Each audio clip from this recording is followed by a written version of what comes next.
Hi friends, welcome to our channel. Brahmamudi serial next ఎపిసోడ్లో ఏం జరగబోతోందో ఈ వీడియోలో చూసి తెలుసుకుందాం. రాహుల్ బండారాన్ని బయటపెట్టిన స్వప్న అసలేం జరిగింది అని తెలుసుకోవడానికి ఈ వీడియోని స్కిప్ చేయకుండా ఎండ్ వరకు చూసేయండి. రాహుల్ చాలా తెలివిగా స్వప్న దగ్గర తాళాలని కొట్టేస్తాడు. అలా కొట్టేసిన తాళాలని తీసుకొని వాళ్ళ గదిలోకి వెళ్ళి గిల్టీ నగలని అసలు నగల ప్లేస్లో పెట్టాలని చాలా హడావిడిగా ఎవరూ లేరు కదా అని చూసుకుంటూ నగలు పెడుతూ ఉంటాడు. కరెక్ట్గా అదే సమయానికి స్వప్న అక్కడికి వచ్చి రాహుల్ తన నగలని దొంగతనం చేస్తున్నాడు అని అనుకొని వెంటనే ఆ కవర్లో ఉన్న నగలని తీసుకొని కిందకి వచ్చి అందరి ముందు బయట పెడుతుంది. చూడండి, మీరే చూడండి, నా నగలని ఎలా దొంగతనం చేయాలని అనుకుంటున్నాడు అని అంటుంది. అప్పుడు రాహుల్ దోషిలాగా నిలబడతాడు.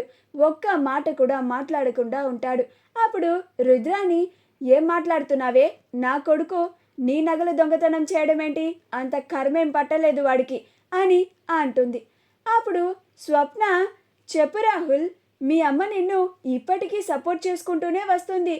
నీకెందుకు అంత కర్మ పట్టిందో, నువ్వెందుకు సొంత భార్య నగలు కొట్టేయాలని అనుకుంటున్నావో చెప్పు అని అంటుంది. అయినా సరే రాహుల్ నోట్లో నుంచి ఒక్క మాట కూడా బయటకి రాదు.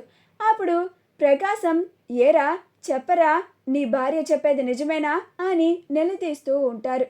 అప్పుడు రుద్రాని నిలదీసినందుకు ప్రకాశం వాళ్ళని కూడా అంటూ ఉంటుంది. నా కొడుకునేమన్నా అంటే మాత్రం అస్సలు ఊరుకునేది లేదన్నయ్య అని అంటుంది. అప్పుడు ప్రకాశం, ఇది మరీ బాగుందమ్మా, నీ కొడుకు తప్పు చేసింది వదిలేసి అడిగినందుకు మా మీద పడతావేంటి అని అంటాడు. అప్పుడు రుద్రాని, రేయ్ ఇప్పటికైనా మాట్లాడరా, ఈ స్వప్న నీ మీద ఇన్ని నిందలు వేస్తోంది అని అంటుంది. అప్పుడు స్వప్న, నీ కొడుకు మీద నిందలు వేయాల్సినంత కర్మ నాకు పట్టలేదత్తా, నీ కొడుకే నిజంగానే సొంత భార్యనైన నా నగలే దొంగతనం చేయాలని అనుకున్నాడు. నాకు రెడ్ హ్యాండెడ్గా దొరికిపోయాడు. అందుకని నీ కొడుకు నోట్లో నుంచి ఒక్క మాట కూడా బయటికి రావడం లేదు. ధైర్యంగా చెప్పమనండి, నేను ఈ తప్పు చెయ్యలేదు అని అని అంటుంది. అప్పుడు సుభాష్, రేయ్ నీ భార్య స్వప్న చెప్తుంది నిజమేనా, మాట్లాడవేంట్రా అని గట్టిగా అరుస్తాడు. అప్పుడు రాహుల్, అది మావయ్య, స్వప్న చెప్పేది నిజమే అని తన తప్పుని అందరి ముందు ఒప్పుకుంటాడు. అప్పుడు స్వప్న, విన్నారా అత్తయ్య, మీ కొడుకు ఇప్పుడు ఏమన్నాడో, నిజంగానే తాను ఈ దొంగతనం చేశాను అని ఒప్పుకున్నాడు. ఇప్పటికైనా అర్థమైందా మీ సుపుత్రుడు ఎలాంటివాడో, ఎంతటి ఘనకార్యాన్ని చేశాడో అని అంటుంది.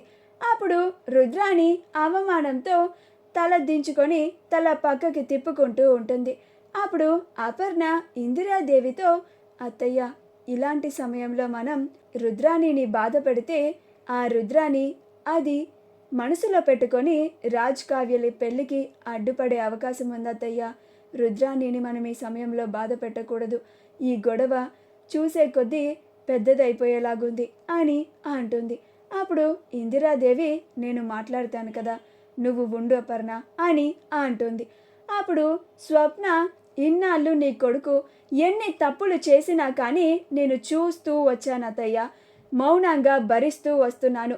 నా తలరాత ఇంతే, నా కర్మ కాలి నీ కొడుకుని పెళ్లి చేసుకోవాల్సిన పరిస్థితి వచ్చింది అని ఎన్నోసార్లు బాధపడ్డాను. కానీ ఇలా నా నగలే దొంగతనం చేస్తాడు అని నేను కలలో కూడా ఊహించలేదు. ఇప్పటి వరకు నీ కొడుకు నన్ను ఎన్నో రకాలుగా బాధ పెట్టాడు.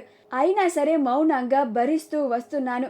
నన్ను మోసం చేసి పెళ్లి చేసుకున్నా కానీ నేను నా తలరాత ఇంతే అని సరిపెట్టుకున్నాను. ఆఖరికి పెళ్ళైన తర్వాత కూడా అమ్మాయిలతో తిరుగుతున్నా కానీ ఛీ, ఈ మనిషి ఇంతే అని వదిలేశాను. ఆ తరువాత ఊరికే ఇంట్లో కూర్చోమని వదిలేసినా కానీ నేను ఆఫీస్కి వెళ్తాను, అక్కడ నేనేంటో ప్రూవ్ చేసుకుంటాను అని అన్నాడు. తీరా అక్కడికి వెళ్ళి ఏం చేశాడు, అక్కడ కూడా డబ్బులని దొంగతనం చేశాడు. ఇప్పుడు ఇంట్లో ఉన్న భార్య నగలని కూడా దొంగతనం చేశాడు. నీ కొడుకు ఒక దొంగ, ఇలాంటి మనిషితో నేను ఎలా కాపురం చేయాలత్తయ్యా అని రుద్రాణిని స్వప్న నిలదీసి అడుగుతూ ఉంటుంది.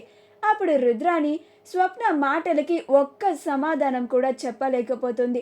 అవమానంతో తల దించుకొని ఉంటుంది. అప్పుడు ఇందిరాదేవి, అమ్మ స్వప్న, ఏంటమ్మా అంత పెద్ద పెద్ద మాటలెందుకు అని అంటుంది.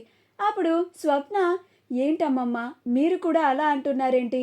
మీ కళ్ళ ముందే ఈ మనిషి నుంచొని ఉన్నాడు కదా, ఇప్పటికీ ఎన్ని తప్పులు చేశాడు, అవన్నీ నేను భరిస్తూనే వచ్చాను కదా, ఇంకా ఇంకా ఎన్ని తప్పులని భరించాలమ్మమ్మ నేను అని అంటుంది.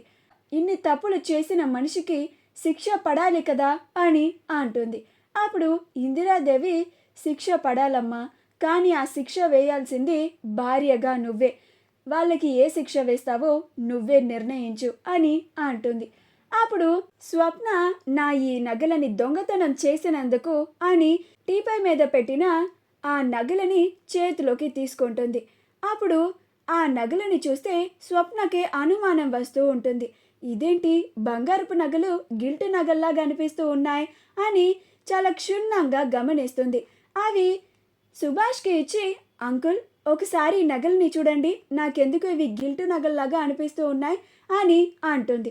అప్పుడు సుభాష్ ఆ నగల్ని చూసి, అవునమ్మా స్వప్న, ఇవి గిల్టు నగలే అని అంటాడు.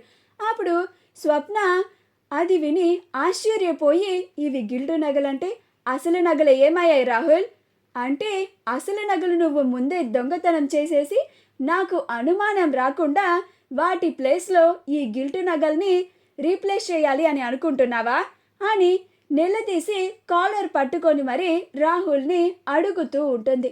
అప్పుడు రాహుల్ ఏమీ మాట్లాడకుండా మౌనంగా ఉంటాడు. అప్పుడు రుద్రాణి స్వప్నని ఆపాలని ప్రయత్నిస్తూ ఉంటుంది. అప్పుడు స్వప్న, అత్త నువ్వు మధ్యలోకి రాకు అని అంటుంది. అప్పుడు రుద్రాణి, ఏంటి స్వప్న, వాడి మీదకి వెళ్ళిపోతున్నావు, వాడు చేసింది చిన్న తప్పే కదా అని అంటుంది.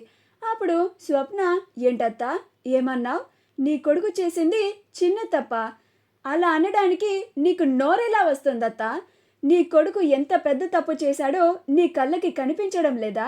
నా బంగారు నగలు దొంగతనం చేసి వాటి ప్లేస్లో ఈ గిల్టు నగలు పెట్టాలని చూశాడు, నన్ను మోసం చేయాలని చూశాడు అని అంటుంది.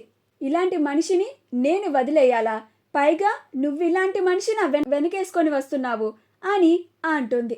అప్పుడు రుద్రాణి, ప్రతి మనిషి చాలా తప్పులు చేస్తూ ఉంటాడు, అలానే వీడు కూడా ఒక తప్పు చేశాడు అని అంటుంది. అప్పుడు స్వప్న, ఒక తప్పు కాదత్తా, ఇప్పటికీ చాలా తప్పులు చేశాడు నీ కొడుకు అని అంటుంది. మా వీడియో కనుక మీకు నచ్చినట్లయితే లైక్ చేయండి, షేర్ చేయండి, మా ఛానల్ని సబ్స్క్రైబ్ చేసుకోండి, పక్కనే ఉన్న బెల్ ఐకాన్ని క్లిక్ చేయడం మాత్రం మర్చిపోకండి.